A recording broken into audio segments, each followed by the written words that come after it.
Bonsoir et bienvenue dans Profession Podcaster. Je suis Monsieur Cool, autrement appelé Louis Duruflé. Et toi, qui es-tu? Moi, c'est Michel Rommel.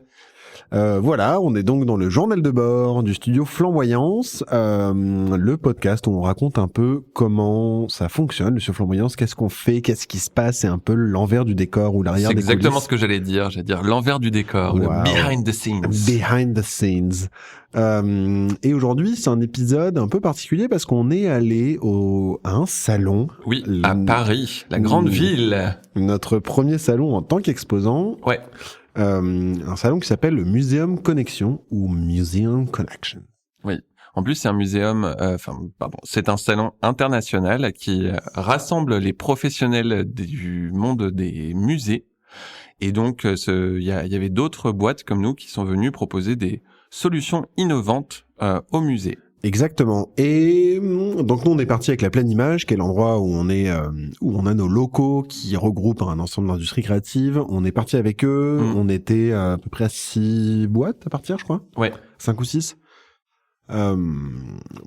Pour présenter nos podcasts et de quelle manière le podcast peut être utilisé et l'audio d'une manière générale dans un musée ou dans une expérience muséale au sens large. Oui, parce que si vous ne le savez pas déjà, Studio Flamboyance, nous produisons notamment des podcasts pour les organismes publics, culturels et touristiques. Donc les musées, ça tombe totalement dedans. Ouais. Et donc on a fait pour l'occasion un petit audio d'1 minute pour que tout le monde puisse écouter ce à quoi peut ressembler une proposition. On va vous le mettre maintenant. C'est parti. Le studio Flamboyance propose des podcasts originaux, décalés et savants pour les organismes publics, touristiques et culturels. Créez le contenu audio de vos rêves. Nous concevons le podcast avec vous pour être sûr d'être au plus proche de vos besoins. Nous enregistrons le podcast en vous faisant intervenir ou par notre catalogue de voix off de qualité. Ensuite, nous immergeons vos futurs auditeurs dans une ambiance sonore sur mesure.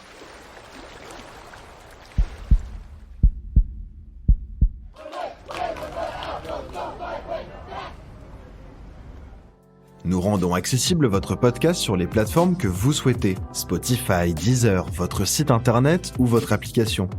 Et une fois que tout ça est prêt, nous vous accompagnons pour communiquer efficacement auprès de votre public. Faites rayonner votre organisme avec le studio Flamboyance.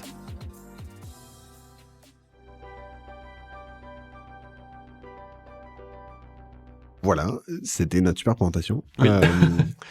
Non mais voilà, et donc en gros l'idée c'était d'alpaguer les gens, et en fait un salon c'est un énorme travail. Déjà ça coûte assez cher, même sinon on avait réussi à avoir un emplacement pas très cher, parce que on était 6 à partir avec la Pleine Image, donc ce lieu où on a nos bureaux, qui avait des réductions, il y a sûrement aussi des réductions d'échelle, mais en fait c'est un vrai coût, parce qu'en plus faut se déplacer, faut y aller, faut pouvoir dormir, donc c'est un gros projet. Et c'est également énormément de préparation, parce qu'il faut réfléchir à... L'objectif, c'est de se distinguer, c'est d'être visible et repérable, c'est que on puisse voir un maximum de personnes, et donc c'est de contacter les gens en avance, c'est de trouver une manière d'être repérable. Nous, on a réfléchi à des flyers, par exemple, qui résument notre offre. Il y a le petit audio qu'on vous a fait écouter. Il y a le kakémono. Exactement. En plus, on s'est dit qu'on voulait se démarquer, et donc si vous connaissez notre logo qui est avec des couleurs chaleureuses, eh ben on s'est tous les trois, parce qu'on était 3, il y avait Louis, moi et Florian, notre alternant en communication, on était habillés en rouge. Des pieds à la tête. Oui, quasiment. Non, c'était vraiment très chouette. Ouais. Et l'enjeu est quand même important parce que déjà ça prend du temps. On y passe 2 jours pleins, sans compter les temps de préparation qui représentaient au moins 2 jours pleins. Oui. On estimait que le projet prenait 1 semaine en gros en tout. Plus les déplacements, malgré tout, ça nous a fait des grosses journées. Ouais. Et l'objectif c'est de rencontrer. Il faut que ça fonctionne. C'est ça. Donc on a dû pas mal se déplacer. En plus on était malheureusement dans un endroit pas vraiment saillant pour nous, on va dire ça. Oui, c'est ça. On s'attendait à être à un endroit où il y aurait un peu plus de passages, et en fait, nous on était en face des toilettes secondaires. Donc autant dire que lorsqu'il y avait du passage, les gens avaient pas envie d'être arrêtés. Non. Et il y avait personne sinon qui venait à part pour les toilettes, quoi. Donc du coup, eh bien, on a relevé nos manches et on a décidé d'aller chercher les gens, tout simplement, dans le salon, Et ça a été une stratégie payante. Exactement. Et notamment, on en est ressorti, on en a profité en plus parce que, vous nous connaissez, on adore faire des entretiens avec les gens, on adore partir à la rencontre de personnes. Et donc, on s'est dit, et si on faisait comme les vœux de 2023, un petit micro-trottoir dans le salon pour rencontrer les gens? C'est ça. Donc, on va vous faire écouter notre petit micro-trottoir de Muséum Connexion. Bonjour, alors je suis la chargée des expositions et des collections du Fonds Glénat à Grenoble. Donc on est une structure assez hybride où on accueille à la fois le siège social des éditions Glénat, mais également un musée, le cabinet Rembrandt, qui est dédié à une collection de gravures de Rembrandt et des expositions temporaires, qui sont surtout liées en fait à la collection d'œuvres d'art du groupe Glénat. Je viens au salon aujourd'hui pour voir un petit peu ce qui se fait en termes d'innovation, pour pouvoir dynamiser un petit peu notre musée justement et notre proposition culturelle aussi pour les visiteurs, voir un petit peu les choses qui se font même en termes de boutiques, de goodies et autres. C'est la première année où on vient au salon, donc du coup c'est l'occasion aussi de discuter, d'échanger avec des gens qui sont dans les mêmes structures que nous et qui ont les mêmes problématiques aussi au passage.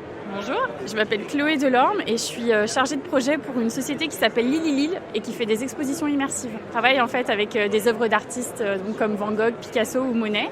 On vidéo-projette toutes ces œuvres dans des grands espaces de plus de 1000 m2 en itinérance. Donc on investit des musées, des centres des congrès, et on présente nos shows pendant quelques temps au public. On amène les œuvres au public. Ça va être Imagine Picasso. Elle va ouvrir dans pas longtemps à São Paulo. Ça va être assez chouette. On va investir à un centre commercial avec plus de 1000 m2 d'exposition. Fait que si les gens ont envie, ils sont les bienvenus. Et sinon, plus proche, on est à Madrid aussi avec Imagine Picasso. Donc c'est plus accessible en train. Je venais rencontrer quelques partenaires avec qui on travaille, donc c'est l'occasion de se croiser à Paris parce qu'on est un petit peu partout dans le monde. Je venais voir aussi un peu les conférences, qu'est-ce qui est à la pointe, qu'est-ce qui se fait en ce moment, etc., surtout autour du développement durable, parce que nous on fait des expositions immersives à l'international, donc c'est pas forcément ce qu'il y a de plus écolo, mais en tout cas on essaye de tendre vers ça, parce que c'est les nouveaux enjeux de notre époque et voir un petit peu ce qui se passe, voir des gens, donc c'est sympa. Ouais, je rencontre des gens sympathiques, des gens qui font des balados, fait que c'est super. Audrey Chex, je suis la directrice du musée de la Grande Guerre de Meaux. David, le responsable technique sécurité du musée de la Grande Guerre de Meaux aussi. Je suis venue l'année dernière déjà. Et David, je crois... Moi, c'est la première fois. Je connaissais pas et je voulais absolument visiter. Au salon, l'idée c'est de rencontrer des prestataires qui peuvent... On a beaucoup de projets au musée de la Grande Guerre, divers et variés. Et l'idée du coup c'est de pouvoir rencontrer un petit peu des prestataires pour pouvoir discuter un peu de ces projets, voir ce qui se fait, les nouvelles innovations qui peuvent se faire. Et puis aussi venir rencontrer des gens qu'on connaît et qu'on ne voit pas forcément tous les jours, faire du réseau. Voilà. Moi je n'ai aucune attente, je découvre le salon lui-même, mais c'est très intéressant et c'est très enrichissant. À partir du 8 avril, on va présenter une exposition sur le rôle et le statut des infirmières dans la Grande Guerre, du 8 avril au 31 décembre. Bonjour, je m'appelle Anna Danielson et je travaille avec Caracal. C'est une application de podcast géolocalisé et on travaille maintenant avec plein de créateurs de contenu différents et des lieux qui veulent diffuser leur podcast de cette manière-là avec la géolocalisation. Mes attentes, c'était justement de rencontrer des gens comme vous au studio et des créateurs de contenu et aussi peut-être des musées même, mais je n'ai pas vu tant que ça. Et du coup, c'était vraiment juste une manière de rencontrer des gens et ça le fait. Mon mot de la fin, c'est que je suis très curieuse de savoir ce qu'a fait Studio Flamboyance du coup et que j'ai hâte d'écouter ces contenus-là. Bonjour, je m'appelle Julien, je suis le fondateur de Vocalia et je suis présent aujourd'hui pour expliquer que la synthèse vocale neuronale, ça marche super bien avec les audioguides. Nous, on ne se cherche pas du contenu, on se charge juste d'audioiser votre contenu. Vous êtes maître de bout en bout, on fait juste la partie audio. C'est ma première fois, mais ça se passe bien. Toujours des grosses attentes pour les premières fois, mais ça s'est bien passé. Beaucoup de conversations intéressantes, on reviendra l'année prochaine avec, cette fois-ci on prendra les cartes de visite. Je suis Sarah Huguenon, journaliste dans le domaine des musées. Moi, je suis là en tant qu'observatrice principalement, même si je participe aussi à l'organisation des conférences. Et c'est toujours très intéressant de voir un petit peu l'évolution des stands et de voir qui vient, quelles sont les demandes et les attentes du secteur. On voit globalement l'arrivée très nette du numérique des industries numériques depuis quelques années, pas spécialement cette année, évidemment. On voit aussi l'arrivée assez forte de tout ce qui est logiciel, back-office, traitement technique pour la gestion des flux, la gestion de la billetterie, en ligne ou pas en ligne d'ailleurs. C'est quelque chose qu'on n'avait pas beaucoup il y a quelques années. Le salon était très concentré sur tout ce qui était produits dérivés, boutiques, commerce. Et là, on voit plus largement toute la gestion vraiment technique dont a aussi besoin un musée et qui n'est pas naturellement dans les professions scientifiques de telles institutions. Bonjour, Alexis Xelder, je travaille chez Hong Kong Cotton, The Home of Translation, ici, au Museum Connection. Je suis project manager, donc je m'occupe de certains clients qui ont besoin d'interprètes, de traduction, de traducteurs, etc. Toutes leurs solutions linguistiques, je leur trouve les interprètes qu'il leur faut. Tout type de langue. En général plutôt européen, bien sûr. Mais après, on a des clients qui veulent de l'arménien, du japonais, chinois, donc ça peut arriver aussi. Dans le fond, les deux, Innovation Room et Innovation TV, ce sont nos interprètes qui travaillent dessus.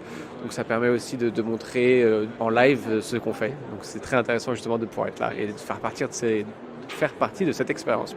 Bonjour, je m'appelle Vincent Gariazo et je travaille au Louvre-Lens-Vallée. On a un incubateur de projets culturels.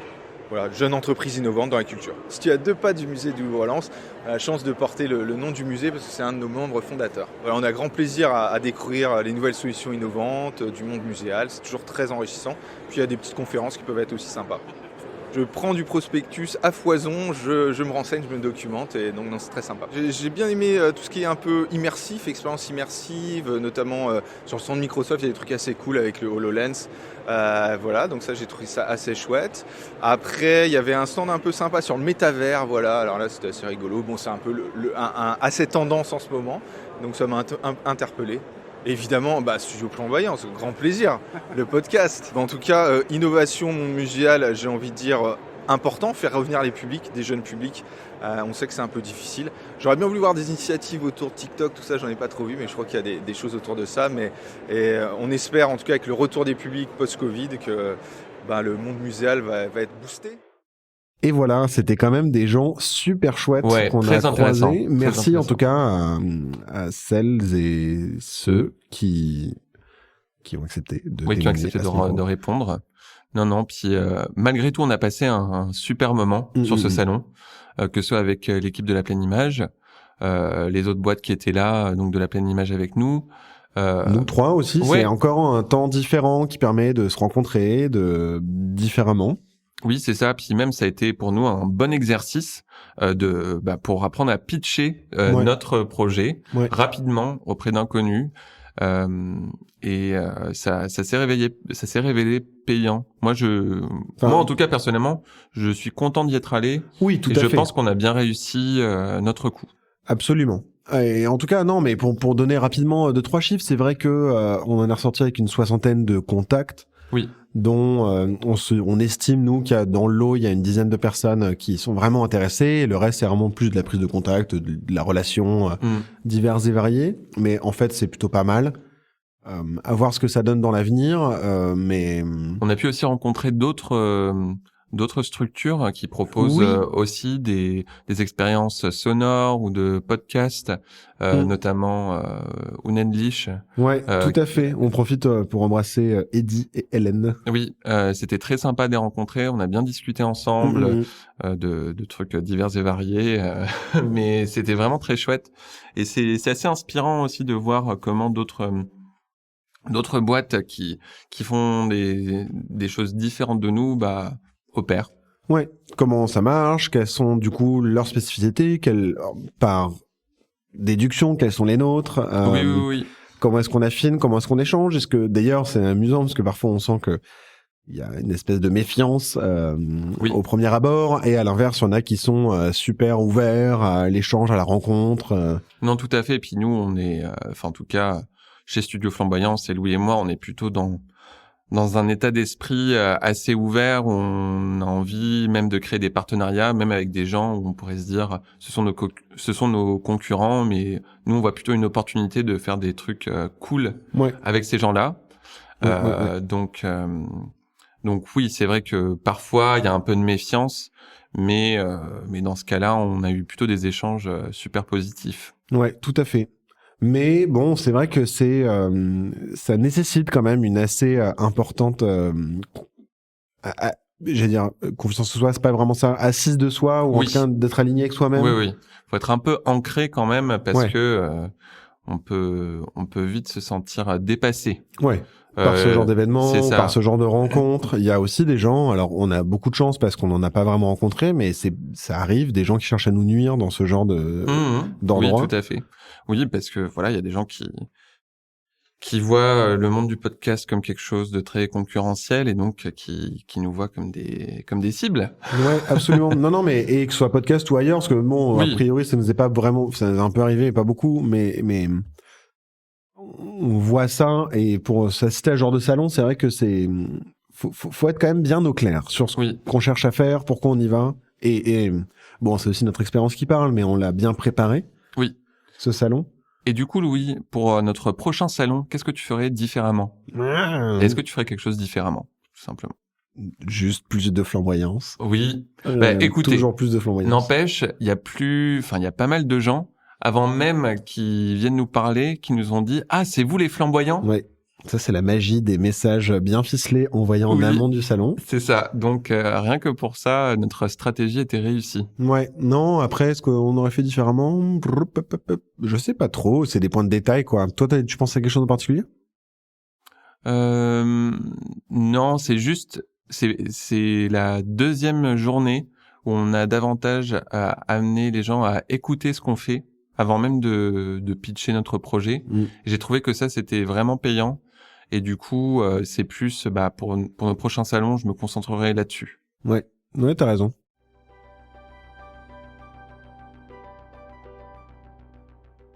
Ah oui, et il y a un truc dont on n'a pas parlé. J'ai présenté avec Karine Delfolly de la NARAC Hauts-de-France le projet Femmes et archéologues, où on a été sélectionné dans un dispositif qu'ils appellent les duos de l'innovation, où on a eu le privilège de pouvoir présenter le projet et d'être speaker pour expliquer la démarche, comment on avait fait ce projet, pourquoi la DRAC a choisi de passer par du podcast, pourquoi est-ce que nous on a fait cette proposition particulière, comment on a collaboré ensemble. C'était super enrichissant comme thématique. En plus, c'était cool, il y avait du public. Je pense que la vidéo est disponible sur YouTube. Si elle est au moment de la sortie de cet épisode, je la mettrai dans la description. Sinon, suivez-nous sur les réseaux sociaux. De toute façon, vous finirez bien par tomber dessus. Oui. Non, mais ça, c'était quand même une bonne fierté d'avoir été sélectionné pour les duos de l'innovation. On était vraiment très contents. C'était super. Et c'était chouette, justement, que tu puisses partager ce moment avec Karine Delfolly, pouvoir présenter ce beau podcast. Carrément. Et que je vous recommande évidemment l'écoute. C'est une vingtaine de minutes. C'est un échange créé par la magie du montage, parce qu'elles ne se sont pas rencontrées, mais entre 3 archéologues femmes de générations différentes, et qui racontent leur expérience en tant que professionnels de l'archéologie. C'est vraiment super riche. C'est un super podcast qui avait été créé dans le cadre de l'exposition du cœur à l'ouvrage dans l'intimité du travail des archéologues, d'abord présenté aux Archives nationales du monde du travail, mais qui voyage maintenant un peu partout en France. Ouais.